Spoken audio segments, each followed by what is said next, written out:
bɛka dɔn k'a fɔ k'aw yɛrɛ de to fili la président y'o de fɔ bamanankan de don président kelen k'a fɔ ko n'ale échouera ko Mali jeunesse bɛɛ de échouera kuma in kɔrɔ tɛ k'i sigi k'i ta kɛ bi kuma in kɔrɔ t'o ye kuma in kɔrɔ ye mun ye a ko de aw kana n to fili la je ne suis pas parfait ni fili la a y'a kɛ Ala n'a kira kama a ye n to Guinéen ye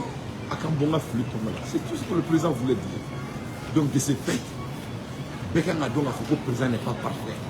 yɔrɔ min na ni fili bɛ yen an ka baara de ye k'a bɔ o la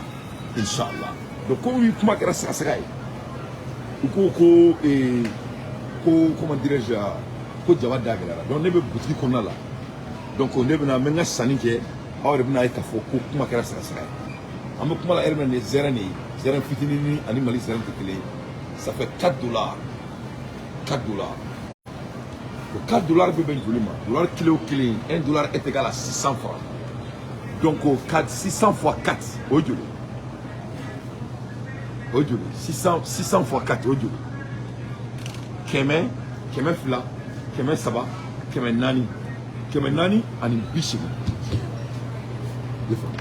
kɛmɛ naani kɛmɛ duuru an ka kɛ kɛmɛ naani dɔrɔn kɛmɛ naani zɛrɛn fitinin de filɛ nin ye tan kɛmɛ naani zɛrɛn de filɛ nin ye kɛmɛ naani donc o ye zɛrɛn ok an bɛ taga n'an bɛ taga an bɛ se o aw ka bɛna anw datugu n'an cɔ an kɔnɔ fa b'aw la aw m'a faamuya la ilaha illallah c'est pas la peine aw bɛna anw datugu n'an cɔ an kɔnɔ muso min ala ye an bɛɛ b'a an bɛ baara de kɛ sen na mɔgɔ si tɛna an ka fanga tiɲɛ yan ni ala de ye nin di anw ma an bɛ nin gérer yan an b'a ɲɛnabɔ ni ɲɔgɔn cɛ n'a cɛ ye an filɛ bɛ sanni na an ni Dante bɛ sanni kɛ ɲɔgɔn fɛ ɲɔgɔn bolo sen na inchallah ok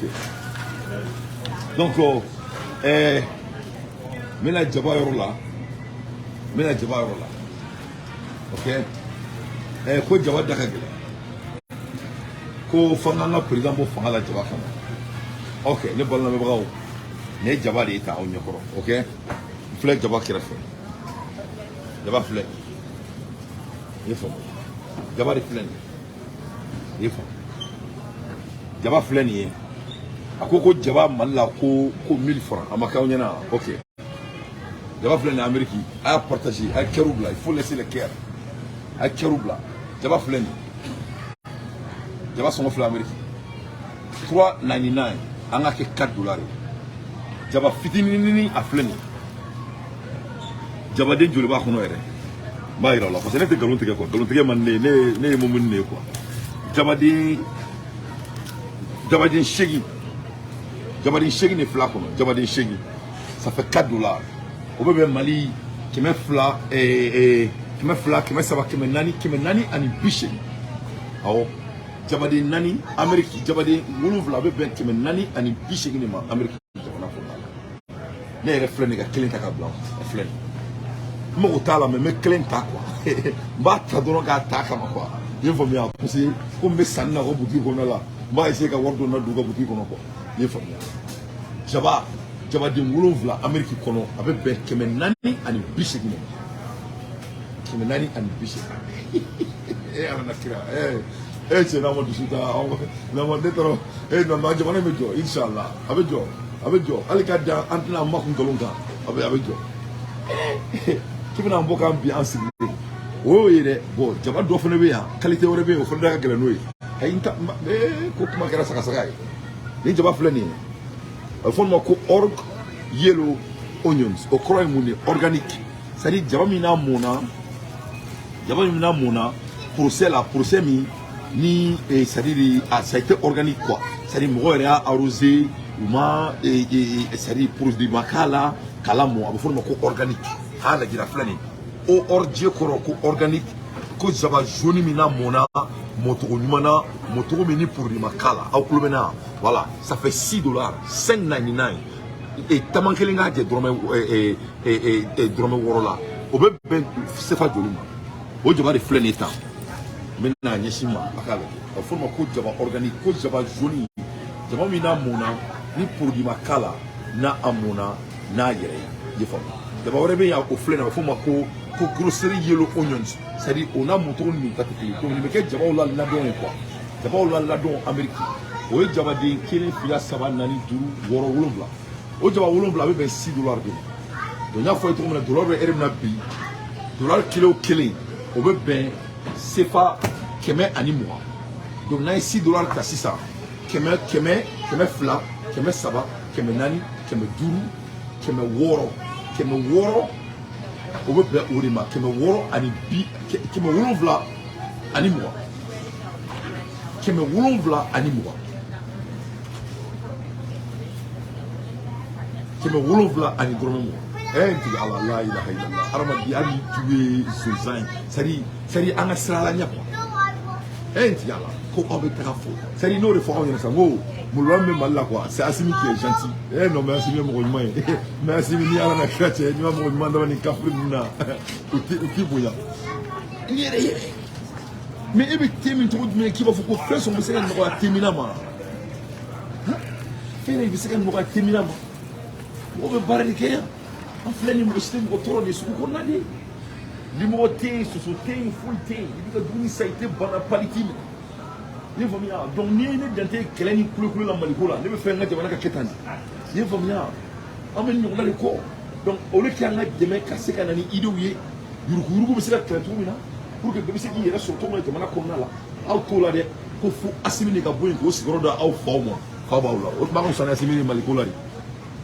o tuma ka fisa n'a ye de ɲɛngo diya la mɔgɔw dɔ la an b'an sigi o la ne y'a fɔ a ɲɛna n ko ne tɛ ɲɛngo fɛ depuis Assimi ko tɛ ne y'o fɔ Mali bɛɛ ɲɛna n ko mɔgɔ 2 bɛ diɲɛ kɔnɔ mɔgɔ 3 bɛ diɲɛ kɔnɔ ne dan tɛ n'o tɛ baro kɛ un égoïste ne ni ɲɛngo tɛ baro kɛ ni ne y'a dɔn k'i ye ɲɛngo ye hali ne ye ɲɛngo suma sama hadamaden fɛ ne bɛ bɔ n ka diɲɛlatigɛ la walahi bilahi n tɛ ɲɛngo fɛ n tɛ zon fɛ n tɛ maa fɛ mɔgɔ min ta ka jamana fɛ ni mɔgɔ 3 ne n'o tɛ baro kɛ ɲɛngoya de bɛ maliyɛn na maliyɛn tora hasidiya de la ne ko aw ma n'aw bɛɛ jɛra ka Assimi ka mɔgɔw supporter hali ni ye sango la jigin ka bɔ dugukolo la k'a bila dugu ma u tɛ se ka Mali janfa hali yuruguyuruguba min filɛ jamana kɔnɔ halisa jamana den bɛɛ de ka président supporter ni bɛɛ y'a supporter a bɛ se ka fɔ cogo jumɛn k'a b'a ɲɛ ci yuruguyurugu kan a tɛ se o a tɛ se o de la mɔgɔw il faut k'i ka kɛlɛ choisir il faut comprendre comment se battre donc o kuma la kuma bɔra sagasaga la an ye kuma kɛ basi n'a ye donc ko jaba da ka gɛlɛn fo n'aw nana ni fɛn wɛrɛ ye jabako kɔni tɛ tuguni n bɔra ka jaba dɔw yira o la o ye 480 ani 80 n bɔra ka jaba wɛrɛ yira o la o bɛ bɛn 700 ani dɔrɔmɛ 20 ma donc jabaden 7 de b'a donc ala ka faamuya ko ɲuman d'an bɛɛ lajɛlen ma mais n bɛ sɔn ka salakali la i ye faamu donc ni pomme ye pomme filɛ nin pomme bɛ bɛn 299 il m'a accusé peut-être den 2 den 3 i ye faamu donc c'est cher tout est cher mais mɔgɔ min tɛ baara kɛ fɛn bɛɛ da ka gɛlɛn o bolo quand on travaille pas tout est cher hein o de b'a fɔ ko le travail libre l'homme voilà ne tonton kun nana n baara yan a tɔgɔ ko tonton Kara ale bɛ Mali la ni heure la karamɔgɔ Kante a ko fils ko fantani t'a k'u fiyeku dɛ donc ala k'an bɛɛ kisi fantanya ma o de la ne bɛ dugawu kɛ tuma bɛɛ ka baaraw walasa baaraw ka kéré jamana kɔnɔ mɔgɔ bɛ ne ka kɛlɛ su n bɛ dugawu kɛ tuma bɛɛ walasa yuruguyurugu ka dabila jamana kɔnɔ parce que fantanya ale man ɲi ala ka bɛɛ kisi bon ala mun ye diɲɛ fɛnɛ da a ma mɔgɔ si da fantanya fɛnɛ kama i ma fantanya problème ya ala ma mɔgɔ si dan fantanya kama ala ye diɲɛ dan de ka diɲɛ kɛ hɛrɛ ye ka hɛrɛ caya diɲɛ kɔnɔ ala tellement que hɛrɛ ka di ala yɛrɛ ye ala mun ye diɲɛ dan yɔrɔ n ka misiri kɔnɔ bɛ to ka fantanya kɛ i n'a fɔ ko fantanya ye ko dɔ k'a ka ɲi fantanya man ɲi ni fantanya ka ɲi dɔrɔn munna makan tɛ fantan jamana ye donc fantanya man ɲi a kana mɔgɔ si ka mankan kana mɛn fantanya ko kuma la ala ma mɔgɔ si dan fantanya kama que cela soit très clair tellement que fantanya man di ala yɛrɛ ye ala min ye diɲɛ dan ala yɛrɛ tɔgɔ dɔ da ko Yarazak ko hɛrɛ tigi ala fɛn tigi ala fɛn fɛn ka ɲi ala y'o de k'a tɔgɔ ye i tɛ ala tɔgɔ fosi tɔgɔ min man ɲi donc ni ala yɛrɛ y'a tɔgɔ bɛ dan ka kɛ tɔgɔ duman ye ka kɛ tɔgɔ ɲuman ye Yarazak ya ala fɛn min ka ɲi fɛn min ka ca fɛn min tɛ ban arahamani hɛrɛ tigi ya nuru yelen tigi ala ye tɔgɔ fɛn fɛn ka di tɔgɔ fɛn bɛ mɔgɔ arranger ala y'o bɛɛ da yɛrɛ ma donc an kana to ka fantanya kuma kɛ komi si ko ɲuman don fantanya tɛ ko ɲuman ye fantanya tɛ mɔgɔ si dakan ye min doit être pauvre que cela soit très clair. You got some crawfish? You got some crawfish?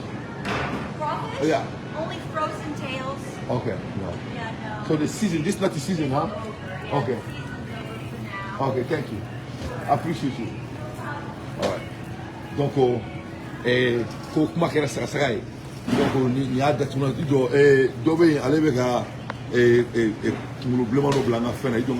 ale bɔ n ka show la joona joona n t'a dɔn n ye mun k'a la mɛ ka bagan sigilen ma n bɛ n ka show la ka don ni kunkolo bilenman ye donc ale bɔra la an b'ale bɔ a la ale tɛ show in na tuguni quoi voilà an y'ale bɔ a la kunkolo bilenman tɛ bila yan donc ne baara lamɛnbagaw jabako kɔni ne bolo o bɔra ko la baro se ka kɛ jabako ye tuguni nin y'o bannen donc an bɛ se ka kuma jumɛn de kan an ka jamana kɔnɔna la an bɛ se ka kuma yuruguyurugu de kan a b'a dɔn k'a fɔ ko yuruguyurugu bɛ jamana kɔnɔna la trop i ye faamu yuruguyurugu bɛ jamana kɔnɔna la trop yuruguyurugu sugu jumɛn bɛ jamana kɔnɔna la an bɔra sisan ka Okle ka report sɔrɔ Okle ne bɔra lamɛnbagaw Okle bɔra ka report min di a bɛ hadamaden hakilima tɔɔrɔ maliyɛnw ne t'aw nɛgɛnɛ ni mɔgɔ bɛ fɛ ka Asimi dɛmɛ i bɛ yuruguyurugu de kɛ kɛlɛ a bɛɛ ni ka diɲɛlatigɛ cɛ parce que yuruguyurugu ni fɛn bɛ se ka an ka fanga tiɲɛ Mali kɔnɔ bi yuruguyurugu dɔrɔn de don mun na a b'a tiɲɛ mɔgɔ t'a tiɲɛ dɛ Ala de b'a tiɲɛ parce que yuruguyurugu bɛ Mali kɔnɔ bi a tɛmɛna hadamaden ka explication kan bon dɔw bɛ se ka nin kuma in na ka kɛ kumaden ye nin tɛ kumaden ye nin hakilima kan parce que Mali yuruguyurugu a kɛra i b'a fɔ ko sida Mali yuruguyurugu kɛra i n'a fɔ ko c'est à dire koko Mali yuruguyurugu kɛra c'est à dire paludisme ni fura tɛ paludisme na quoi Mali yuruguyurugu ka jugu ni coronavirus ye Mali yuruguyurugu ye bana min ye bana dɔ de don bi an bɛ kuma la heure min na c'est à dire kisi t'i ma quoi ni yomalikiyama tɛ wa ni mɔgɔ min ko k'i k'a kɛlɛ kɛ i b'a sɛbɛn dɔrɔn i ka so kɔnɔ don min na a bɛ si fɛnɛ ma quoi mais n'a ser'i ma don min na i ye faamu i a kana bari la dɛ donc Mali yuruguyurugu kɛra fɛn dɔ de sisan Mali yɛrɛ bɛ ka bɔ jamana yɛrɛ la quoi nous on ne vit plus dans un pays c'est à dire a bɛ ka se au niveau de ma quoi parce que i b'a dɔn ko dɔ bɛ yen k'o ye degré de ye quoi mais jamana yuruguyurugu sera niveau min ma a bɔra kuma la quoi il y a plus d'explication quoi on doit aller seulement droit au point a fɔlɔ ye mun ye fɔlɔ an bɛ Kasonge gɛn fɔlɔ Kasonge ye mun kɛ on lui remercie mais on veut plus de lui ça fait ko an tɛ Kasonge fɛ sa personne de tɛ dɛ il y a rien à voir avec la personne de Kasonge c'est à dire an bɛ fɛ ka taga ni kɛlɛ ye niveau wɛrɛ de la ale ye mun daminɛ c'est suffisant quoi an bɛ Kasonge gɛn fɔlɔ mɔgɔ wɛrɛ quoi o la o tigi b'a dɔn k'a fɔ ko an tɛ kulonkɛ la quoi a ye Burkina ministre de justice ye nin y'a kalo 2 de a ka baara la kun ne kun kalo naani tɛ c'est 2 mois 2 mois du travail u y'a ka réévaluation kɛ au bout de 2 mois u ye 55-60% de d'a ma tellement que jamanadenw satisfait don a sigi ni sisan cɛ kalo 2 mɔgɔw yɛrɛ bolo ko c'est à dire ko mɔgɔ min bɛ se ka minɛ bɛɛ bɛ ka minɛ wa ala m'a daminɛ fɔlɔ i fɔ ko Burkina polisi n'i ko k'i b'a négocier voilà connexion tun bɛ ka tigɛ a bɛ hakɛ to o tɛ ne nɔ ye o ye tɔɔrɔ kɔnɔna de ye donc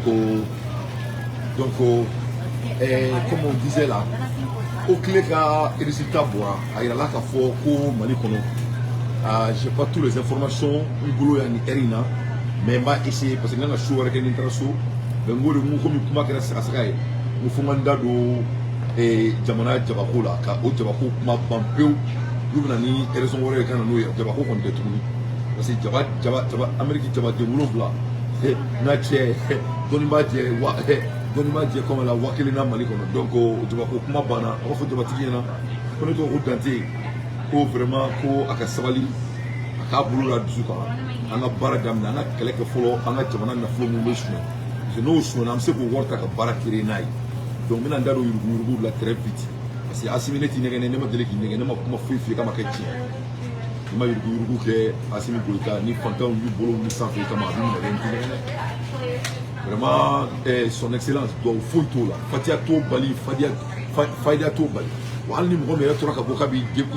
supporter yuruguyurugu la ne yɛrɛ dante bɛ n ko tigi kan que cela soit très clair parce que ne y'a fɔ n ɲɛna n ko ne tɛ maliyɛn mɔgɔ si tɛ maliyɛn den t'a kunkolo la ne ɲɛna ne ye mɔgɔ mɔgɔ ye ka bɔ k'i b'a se k'i bɛ yuruguyurugu kuma mélanger dɔrɔn ni ala na classe ne yɛrɛ bɛ n ka Mali dɛmɛ yɛrɛ bɛɛ dabila k'e kɛlɛ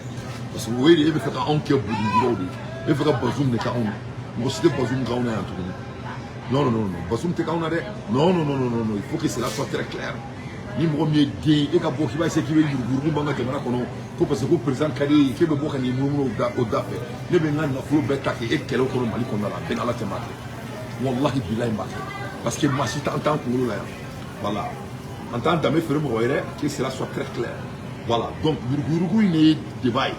parce que yuruguyurugu in tɛ mɔgɔ fa tɔgɔ ye mɔgɔ ba tɔgɔ tɛ yuruguyurugu in tɔgɔ de ko anw maliyɛndenw ko anw de bɛ ka kɛ faden sago y'an yɛrɛ ka jamana kɔnɔna la yuruguyurugu kɔrɔ o de e bɛ taa baara kɛ k'i ka impôt sara n ka cɛ dɔ bɛ yen ale ma a wolola cogo min na i wolola ten a bangera cogo min na i bangera ten o bɛ jamana fɛn bɛɛ ta k'o k'a kelen ta ye donc ale wolola an tɔw fɔlɔ la donc yuruguyurugu y'o de c'est tout à fait éthique c'est un combat moral c'est un combat d'être un homme digne mɔgɔbaw ka kɛlɛ de ye nin ye mɔgɔ danbemaw ka kɛlɛ de ye nin ye donc an ye Oakley ka rapport sɔrɔ a filɛ nin ye ne tɛ nkalon ta ka da mɔgɔ si la donc Oakley ka rapport commandant dɔ la how you doing my friend Hello, how are you? how you been I've been good. How good have you been? very well Oakley mu ne fɔ Oakley sur les subventions de l'État aux établissements privés de l'enseignement secondaire plus de 15,500 et 15 milliards 565 milliards 15 milliards 565 000 CFA versé à 236 écoles. Il est grillé sur 1077 entre 2017 et 2021.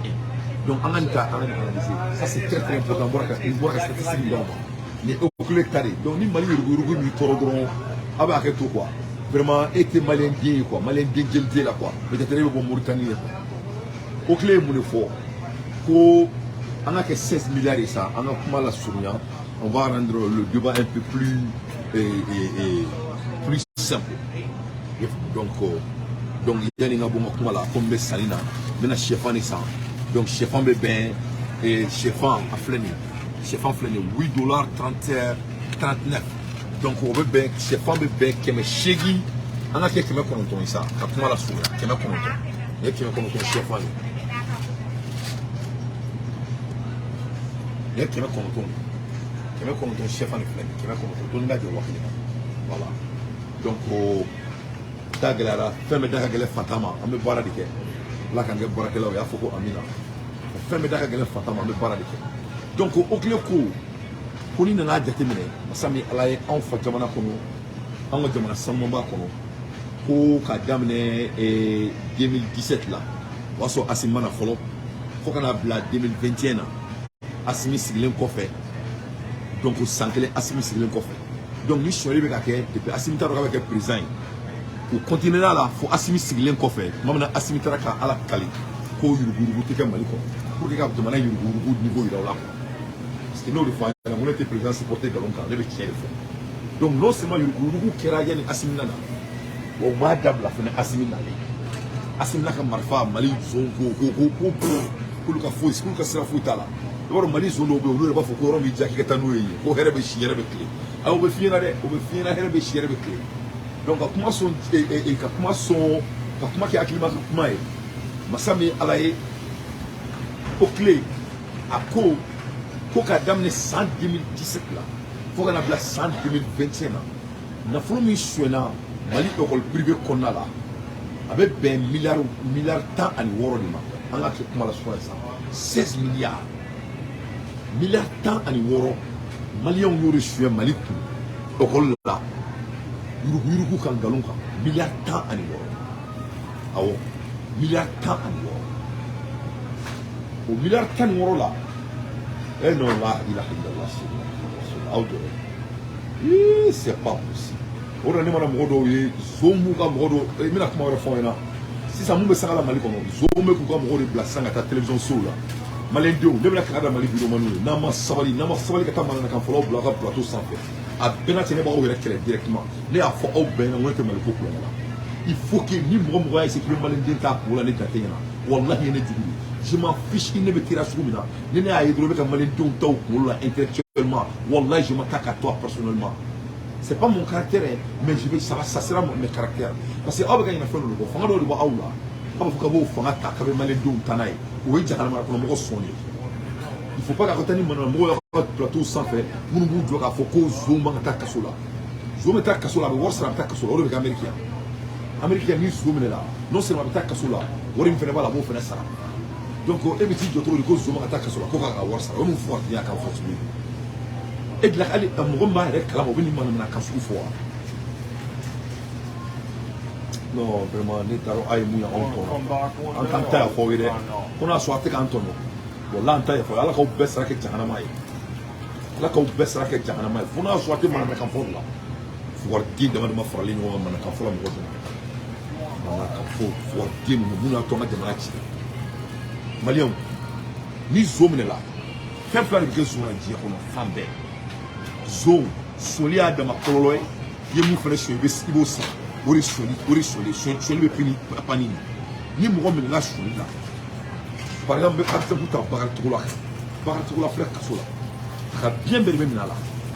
parce que biɲɛ si t'a ta ye tout est mal acquis a bɛɛ sɔn a bɛɛ bɛ minɛ a la k'a bɛɛ feere k'a bila État kun a bɛ tila ka taa ka kaso kɛ ani kaso min ka kan a b'o kɛ a bɛ kɛ ten mais k'i jɔ ko ka Bakaricogo la bila dɛ ko wari in b'o bolo k'o sara dɛ ko parce que n'i ko i bɛ Mali zon minɛ de bɛɛ fa bɛ taa kaso la bɛɛ fa ka taa kaso la kɛ bɛɛ fa ma sɔnli kɛ bɛɛ fa ma sɔnli kɛ voilà bɛɛ fa ma sɔnli kɛ bɛɛ fa tɛ zon o ye nkalon de ye donc an ka jamana kɔnɔ u bɛ fɛ ka zonya ta sisan parce que minɛli in bɛna kɛ parce que maliyɛnw tun ma ko a kan ko mun y'a dɔn sisan ko mɔgɔw bɛna minɛ u bɛ ka télévision so an minnu ka baara ye vidéo ye sisan u bɛ ka anw de k'u ka bere ye sisan an ka naloma den dɔw bɛ olu bɛ ko bɛ kɛ wari kama u bɛ t'u sigi o plateau kuntan ninnu kan sa k'u b'a essayer ka suɲɛli maquiller ka suɲɛli mariner ka essayer ka débat kura dɔ daminɛ suɲɛli la ni mɔgɔ mɔgɔ y'a kɛ a bɛɛ ni Sumana Watara tɛ n bɛ bɔ k'i tɔgɔ di maliyɛn bɛɛ ma aw fugariden ninnu ne tɔgɔ Dante a b'aw yɛrɛ kɛ mɔgɔ zen na a b'aw yɛrɛ kɛ mɔgɔ zen na ni fugariden tɛ baro donc mun de kɛra 15 milliards de CFA versés à 236 écoles irrégulières. Allah nakira. Mfani Allah. Allah nakira. Allah nakira. Hey man, what is your sour cream? Sour cream? Thank you, dude. Donc, le monde est 600. Excuse me. Le monde est 600. Oui, Roli qui met fla en encore. Roli qui met fla en encore. Roli qui met fla en encore. What is your big one? You don't have the big one? This is so you only got the small. Okay, right here. Ni sour cream ni. Kadi dia ni ga monna. Ni ala nakira se ta ko fo mo. Se ngati men ga monna. Ka suguru brown sugar parce que c'est suguru normal ou be di ou be ni moni ni di na mi rona na ke a bela ke ga samara bo isse no ni ro te manga kani o fo ko sour cream kadi da donc ibe ni fariga menu ka abani fara ko menu ka ni kadi toro donc je crois que na sani no wara 600 donc me kla kana obla parce que na wordo ci malla donc ni mo ro ke ma obla kana worci so me so ka so ko fe me so re ke quoi mais de toute la façon me fait ma au clé de kam la ka fond na me keleke mali kono bi o shoni kele di o clé ye mun ke o clé borani report ka ira ka fo ko mali kono école irrégulière ko re mun école mun be nu kelme ko reke école privé ou mais école privé ou reke c'est-à-dire école mun shara ira la mali shara la ali école privé ou te quoi ka ira ka fo ina ku mina be zo nyo bo ka fo ko ku ka ta kaso la ku ko bla ka worsara e ka ni mana kaso la bay e be ka abako ne ga nani do nga plateau ka ne tante bebe ne buya to ko na malla ne ga na dola singa ka na plateau ka o ko kanto ko zo ma ta kaso la e ni ba tele be so ti ga singa plateau ça il faut que mo ko ga crédibilité de la tie quoi o ka do fo kanté na luma ko amba o bere la tie o bere ko o fo be viro ke o bere la tie il faut ga ko sabali parce que abe munani na ma sabali ka o reke na luma ka be malé un taw ko la o ba nous zo be ke clé donc je vous mets en garde il faut sortir dans ce petit jeu il faut pas que ça se répète voilà il faut pas que ça se répète. Donc amola erimina ko okoli so keme fla ani bi saba ani woro o de be illégalité konna la o okoli munu be illégalité konna la sur 177 entre 2017 et 2021 o okoli keme fla ni bi saba ni woro o lu te règle la o okoli keme fla ni bi saba ni woro konna la okoli keme okoli bakle ani bi wolofla ni wolofla o lu de nafolo 16 milliards olu de y'a yuruku ni ɲɔgɔn cɛ ka daminɛ 2000 ka daminɛ 2017 la fo ka na bila 2021 la donc 18 19 20 21 22 21 donc au bout de 6 ans u ye jamana nafolo miliyari 6 miliyari 10 ani 6 o de ka jamana nafolo kɔnɔna la miliyari 10 ani 6 c'est à dire ninnu tɛ komi u bɛ ka kalan kɛ mɔgɔw kun dɛ u tɛ kalan na yɛrɛ ninnu tɛ ka foyi kɛ. Nous te ils font rien. Ou te fouille. C'est-à-dire qu'à boni lupo y dron, qu'à boni kumakan y dron, qu'à boni sebe y dron, qu'à papier ou ta ka lupo y dron, qu'à faire un dron, qu'à jamana na folo ta ka lupo ka nyefi. ay famia uma barake uma tamina kono uma blamina kono uma bi uma nyani fosi irrégularité kurodi c'est o te o sauté o te o sauté là o te ka papier kundon fara ngonka uma mo din kala mo dinu kala o li mio go to la mali kona la bebe o li kemef e ba fla ebe kemef fla o li kemef fla ani e o li kemef fla ani bi saba ani wolofla o de go kona la voilà ni ne fait ici ça kanga jamana na fulu ta fantan na fulu grebu na fulu e funekanu na fulu seta na fulu jigintan na fulu o tasi sa ko clawire nyonche o be ke mali kona la depuis 2017 2018 2019 2020 2021 ali asmi nale o kelme kuta kuka boyata la o ko skate mola o ko sani jamana duna doni jamana la o ka foko fanta be jamana de kono mali on je vais être très clair avec vous fanta ke mali kono de fanta fote mali kono mali problème munye ni ba ko la domina ibala ni kala domina ikala mali problème plein fanta ke mali kono la ne be so ko fo parce que c'est vers là anya ndia mali ko la dem senyala fo kana si amerique alhamdulillah na che fefe nene ay américain ne jola de man amérique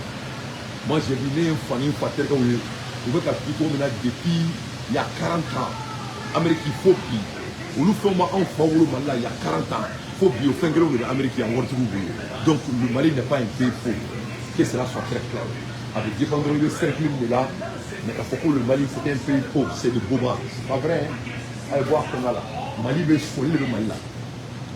le Malien avec Akato comment la photo de le Malien est devenu un voleur Malien qui a zone donc on l'a mis le coup là donc les au club on a coué et il y a aussi niveau pour eux aussi dans niveau n'entra domaine là ils veulent son niveau là qui va couler mais la bourse le bruit le bourse on la guerre bourse la bourse la clé ben $2.50 donc keme fla en bidu on peut bourse la clé ma Amérique bourse la clé keme fla en bidu voilà Amérique bourse la clé keme fla en bidu il faut les bourse la clé Amérique bourse la clé keme fla en bidu donc mais ça on sala kala comme il faut kuma kera sagaye donc on kuma tamba ke bashi wala sam se ka di maraka o maka bintu comme maraka o bashi ka donc et ni choix sur le Mali qu'on a là ni aucun cas sur aucun de boire sans qu'on report le numéro de Mali qu'on a aucun mec Mali fa donc ni ko kiwe menele ke 600 ni bel nga mene très rapidement ni ko inte ala kali ni te kurane ayaye ite ta Kenya flou na ite ta chefan ci kare kono ni mo te ka jiboya ni mo te ka nono ke sarakaye ni yezo ni ye ube jamana kono comme si ça Mali on be kudama ka yurugula bon reba do ko be ka se kulu be ka se chechema do be ka mune ke 600 je vais prédicter o be ka do Mali studio be munu mulu ne re ni ko na 600 studio be mo mulu ni a fe ka ta fo de fe la ska ka soka ko ba fo kube ko zonga nga mele to mina Mali kono ko ba fo abaka o ba ko so aka buka tia fa tunya na ce ne sont pas des ou jamana fait à Bezu parce que ça là que ta plateforme du Ouma au monde que c'est comment tout là que c'est qu'au cerveau a changé en forme en anglais et français là pour brown washing en forme pour brown washing en anglais que c'est comme modifier un cerveau c'est essayer de changer la pensée des gens c'est une manière de boire au fond donc je vais mettre tous ces gens là qui ont du bois au Mali à pouvoir dire nous quand on là c'est le plateau centre manana kan fola ko kan to ka o ko zunga nga mena to mina zunga nga word sara ma fo na de mata rojan ni ya fefe ka ko plateau sans fait a ben ala na krate mes choses ga kan parce que on a malin bien chita pour là au Kéran il est temps qu'on grandit les gâteaux là on doit grandir on doit respecter les Maliens un voleur doit avoir des peines première c'est quoi c'est de payer ce qu'on a volé deuxième c'est de payer le prix du vol c'est ça côté calculé côté choubraï côté dinamouraï côté chiedi donc moi me beaucoup qui joue cause zoma attaque kasola cause zoma ka warsara on y rose de maolo o tie zone en ala classe e biso mati jo sara blondo jala ko e shole mi jake manga pinola ko doki wori mi taki do ko la segindoro on dit manana kan suwere be ya arama di atima da sekani fi da ko boy da kono donc be ka ese ni nuga campagne kurai a Bezu mɔgɔ min bɛ a bɛ kɛ mɔgɔ min ka plateau kan o mɔgɔ ye zon ye a tɛ Mali fɛ mɔgɔ min bɛ taa kuma fɔ o yɛrɛ ye zon ye a tɛ Mali fɛ wa mɔgɔ min a bɛ bɔ mɔgɔ min a bɛ ka fɔ anw minnu ɲɛna o tigɛlen don anw de la donc n'anw fana sɔnn'o kuma ma anw fana bɛ kɛ zon ye mɔgɔ min ye bi n'i ye 6 miliyari bila sisan Mali wolofobugu ko ka wolofobugu 6 miliyari se ka papier kɛ wolofobugu bɛɛ kɔnɔ wa ni wolofobugu de ka fɔ o ye bɔyɔrɔ ye mɔgɔ tɛ den wolo k'a ko dɔ i yɛrɛ la 6 miliyari tɛ wolofobugu ɲamanko n'a a kasa n'a a wuluwulujiko 6 miliyari t'o bɛɛ ɲɛnabɔ wa donc nin n'a ɲɔgɔnna camanw de don donc fugadenw kɛlen bɛ ka an ka jamana sɔnni cogo la hein depuis san o san u bɛ ka wari sɔn ekɔli tɛ ka kɛ mɔgɔw kun kalan tɛ yen de l'argent cadeau donc c'est ça la réalité donc n ko n bɛ bɔ ka n da maga nin de la nin ye fitinin dɔrɔn nin ye donc o la sisan an bɛna an da don sɔnni ko in na de plus profond donc nin bɛ cogo min na nin ye ekɔli yɔrɔ ye dugukolo ko tɛ nin na a tɔ tɛ nin na donc an bɛ mun kɛ solution fila de bɛ sɔnni na sɔnni bɛ kunbɛn cogo min na en même temps mun bɛ kɛ zon na mais zon kan ka pini très rapidement zon ka pinini man ka sini makɔnɔ ka sinikɛnɛ makɔnɔ ka zon pinini kɛ comment dirais-je promesse ye d'une manière donc on essaie de promettre comment leur avenir vont devenir ka zon ka minɛli ko ta ka munumunu ka o kɛ ko fɛn ninnu c'est pas du tout sérieux i ye faamuya voilà donc sisan nin natɔ ye n bɛna dumuni sara aw yɛrɛ k'a lajɛ a bɛ kɛ cogo min na n bɛna dumuni dilan yan kelen kelen donc n ye bɛri dɔ san nin bɛri in fɛnɛ ka di dɛ nin ye riche ka bɛri de ye nin ka di trop n ka nin yɛrɛ o la nin bɛri in nin ye bɛri dumanba de ye a bɛ fɔ o ma ko bɛri riche non ni bɛri ninnu tɔw tɛ kelen dɛ nin ɲɔgɔn nin y'a dan kelen de ye ni ala na tila cɛ nin bɛriw la masakɛ de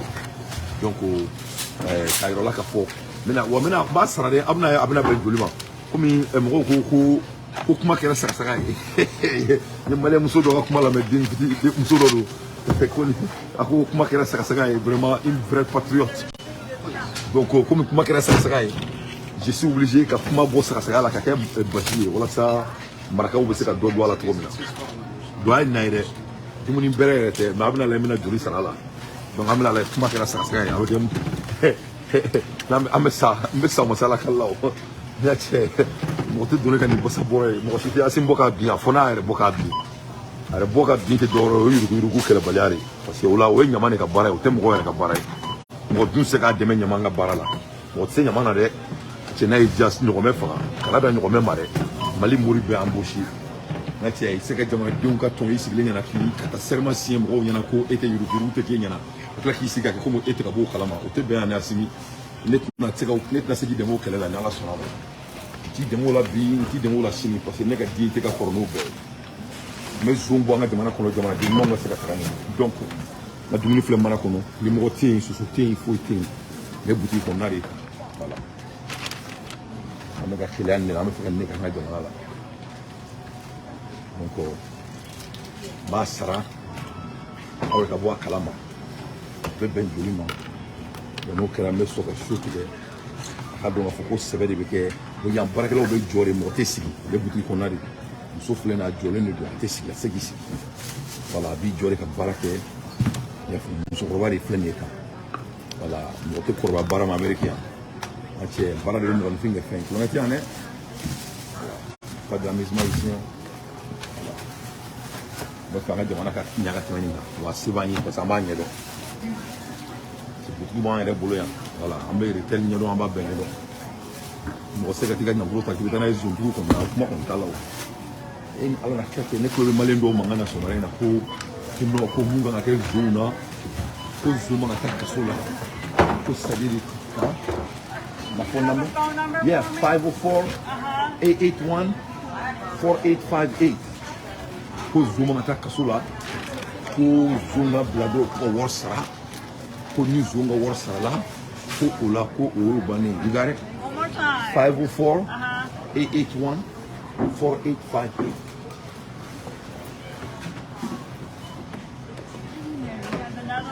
No, that's it. 504 881 4858. Try that one. Yeah, that's it. All right, there you go. That's it. Yeah. That's the one. That's the one. That's the one. Donc, ko zoom nga tak kaso la. Ko ka zoom mene, ou ka fɛn minnu b'u bolo, u k'o saisi, wa fɛn tɔ minnu b'u bolo, u ka lɛ u bɛ wari tɔ sara cogo min na, o ye mun zoom minɛ sugu ye. O mun fɔ wari di a kan fɔlɔ ye. A b'an t'an kunkolo la. Donc n'o don an bɛɛ tɛ sonyali kɛ dɔrɔn n'an minɛna dɔrɔn mun b'an bolo an ka lasegin yan. vraiment ne bɛ maliyɛn den dɔ ye ka se k'u bɛ an kɛ bodi duga a bɛ ne tɔɔrɔ kojugu how much are you? 61.85. Ok, donc $61 dans fait ça $62 mais $62 de moi donc il y a $62 là et qu'on multiplie par 600 donc à la web injurement $62 multiplié par 600 francs donc on veut le moment au lieu quoi voilà donc dumuni fitini ni ya c'est dumuni bere ne draga de ta a benalachi mais là ka réussi fina yoga c'est mbesa o masala kala o sitana de la boka bini ka kesini na ala so o kuma kera sara sara ama bo sara sara la sa abuna ni jerore ni mon thank you appreciate you how you too o kuma kera sara sara ama bo sara sara la sa donc c'est ça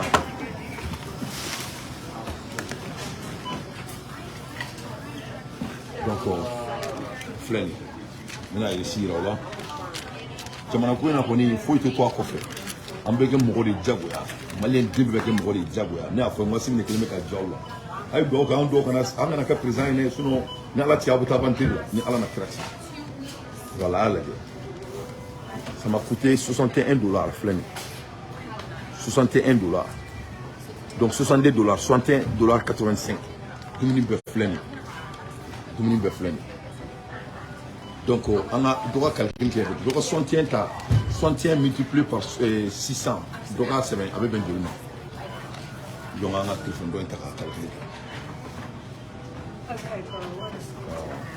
on a quoi na on a comment vous ça sera là 62 multiplié par 600 donc on veut bien faire un bénéfice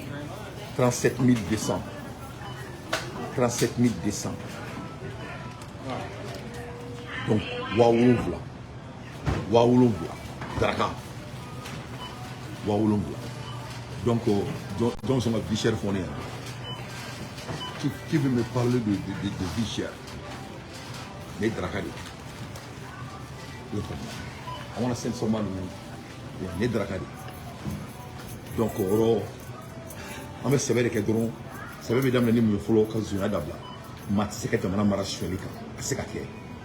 moi aussi c'est quoi donc on a mis assimilé demain qu'à fin déformé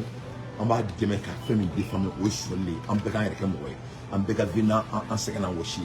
donc Malika n'oni américain Malika n'oni français Malika n'oni chinois Malika n'oni bien français c'est ça la vérité donc comme ma kera sarasai moi ma ke bashi wala sa maraka bi se ka do sur la ka bi 504 881 485 donc ambe donc mena worsi mal ko parce que on m'a donné malien on yiri on me baraka ne salam alaikum 4858 yeah donc ambe comme me bara la mena worto ci sama donné nga jama salam alaikum